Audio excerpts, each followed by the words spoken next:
Welcome everybody to the, that's very bright, we needed a brighter projector, we got it. Welcome everybody to the last in the Kaput Centre's Colloquium series this year, and it's a great honour for me to introduce Glenda Lappan to speak today to wrap up what's been quite a series this year of quite a varied and diverse number of speakers. Before I pass it over, I just wanted to let you know the plans for next year. For those of you who are not on our announcement list, I know there are some teachers in the audience tonight, this might be their first time to this series, please make sure that you're on our list, our announcement list. I'm in the process of pulling together a new series for next year, which will begin again in September. There is one last event for this year for the Kaput Centre though, that's quite exciting. There's no way out of this thing. I'm not the speaker. I'll be flying by the end of time. I think I'm going to stay right over there. Yeah, I think that's very wise. There's one last event for the Kaput Centre, that's in June 11th, and it is an event that we're co-hosting with an international organisation called Green Light for Girls. It's going to be a very exciting day. We're going to have lots of math and science folks, activities going on, workshops of various kinds with faculty from the Dartmouth and also further afield. And that's going to occur on the campus, Dartmouth campus, on June 11th. It is for girls aged 11 through 15. This is the mission of this particular organisation who approached me a few months ago. And that's going to be fun. We're going to have girls doing science on campus for a day, and it's also the day or the day before, what is the day before, Becky? Help me out here. There's something else going on campus. So orientation. Thank you, Becky. It's orientation. Brian has also been involved in preparing for this. So there's an idea that some of the older girls in that might also see new students coming in, and there's a way of recruiting them. So that's an exciting event to wrap up the year.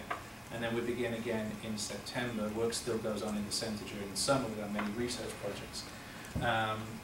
And the other main event that we're planning for next year is to have, and again this is very early days in the planning, so if you want to be involved or you want to help with the concept, please let me know at the end of today. But we're aiming to have some kind of a summit. Rather than multiple events, we want to try and focus our resources in an all-day summit in K20 STEM to bring together folks from lots of different backgrounds, both in business as well as in schools and in administration. To run some workshops, to have discussion groups, to have discussions around important themes. We tried to start that discussion going at the start of the year regarding Common Core and the new STEM plan that came out of the Governor's Advisory Council in September last year. That's September, that's a whole year that's gone by. That was the start, I don't know where it's gone. It's been full of very interesting speakers and events. But that discussion has not ended, and it's certainly an ongoing discussion for many of us involved in mathematics education and research. So please let me know if you're interested. It's just a concept at this stage, but it's a way, I think, for the centre to reach out, not just to schools, but important stakeholders in the future of STEM education in this state. So I'm going to formally introduce Dr. Lappan. She's a University Distinguished Professor in the Department of Mathematics in the Division of Science and Mathematics Education at Michigan State University. She is currently the Director of the Connected Mathematics Project and co-PI for the NSF-funded Center for the Study of Mathematics Curriculum. From 1989 to 1991, she served as a Program Director at the National Science Foundation. From 1997 to 2001, she was President of the National Council of Teachers of Mathematics, NCTM. She served as the Chair of the Grades 5 through 8 Writing Group for the National Council of the Teachers of Mathematics Curriculum and Evaluation Standards for School Mathematics in 1989, and as Chair of the Commission that developed the NCTM Professional Standards for Teaching Mathematics in 1991. She served as President of NCTM during the development and release of the 2000 NCTM Principles and Standards for School Mathematics, which everybody in this room knows about and actively uses. Her research and development interests are in the connected areas of students' learning of mathematics and mathematics teacher professional growth and change at the middle and secondary levels. Glenda has been all over mathematics education for many decades, and she brings to us a very wide and diverse perspective, both on the past and the future for mathematics education. It's a great honour to have you here.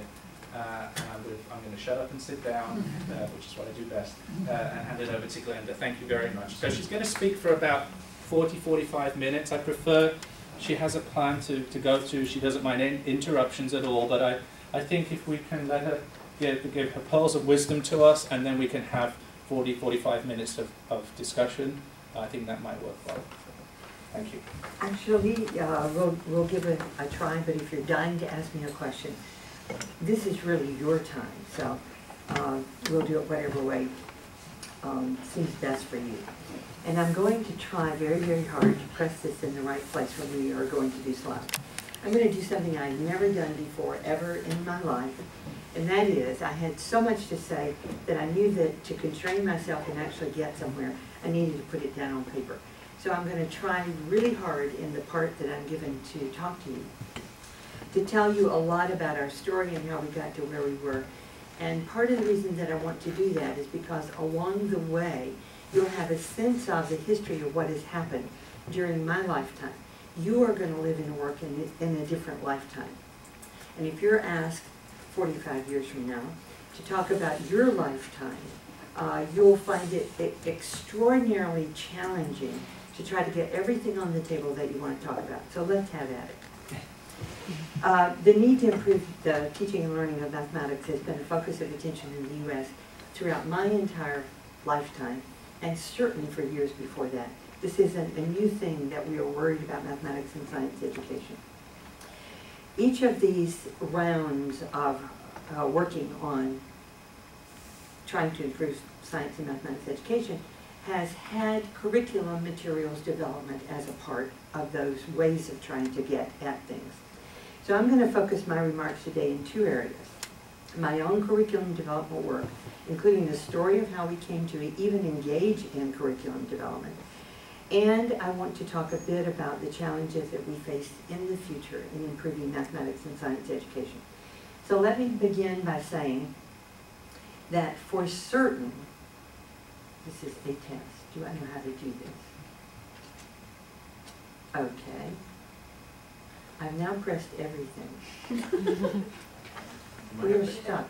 Aim it at the computer. Yeah, you have to aim it at the computer. Maybe. What a clever idea. It still is. Is that one of ours? It is one of yours. That's.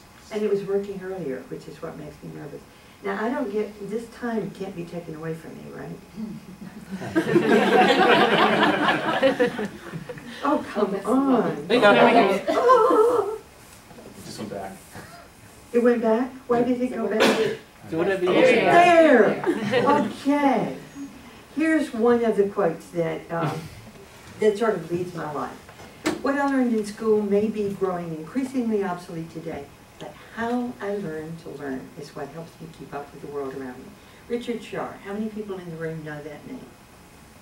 Okay, a few of you do. A wonderful man who was a part of Texas Instruments for a very long time, and I would call him a good friend. So, let me begin by saying that my little group came together. All of us had a passion for trying to do something to improve what was happening in classrooms. And you need to know who that group involved. Elizabeth Phillips, who was in the Department of Mathematics, Bill Fitzgerald, and myself. Mary Winter, also in the Department of Mathematics at Michigan State. Jim Fay from the University of Maryland, and Susan Friel from the University of North Carolina.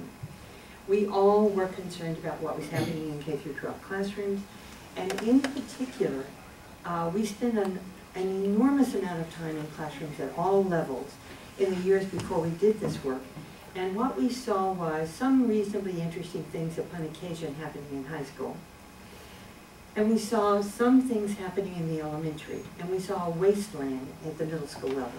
There were teachers who told us that their main focus in middle school level was, in fact, to just